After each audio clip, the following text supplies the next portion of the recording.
నమస్కారం. ఎస్ఎన్ఎస్కి స్వాగతం. మోపిదేవిలోని శ్రీ సుబ్రహ్మణ్యేశ్వర స్వామివారి దర్శించుకునేందుకు చల్లపల్లి ప్రాంతానికి చెందిన భవానీ భక్తులు చల్లపల్లి నుండి కాలినడకన మోపిదేవికి బయలుదేరారు.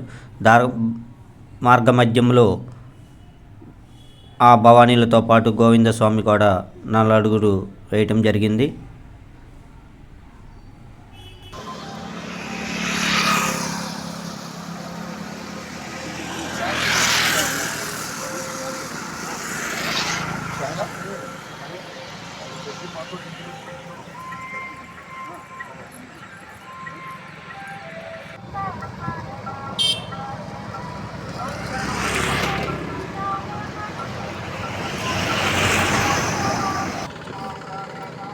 చెప్పైతే పోవని 40 రోజులు దీక్ష మాలేసుకుని పోవని కాలినడకన సుబ్రహ్మణ్య స్వామి గుడి దర్శనం చేసుకుందామని బయలుదేరాం స్వామి భవాని.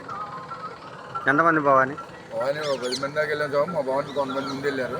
నేను నిదానంగా నడుచుకుంటూ వెళ్తున్నాం భవాని.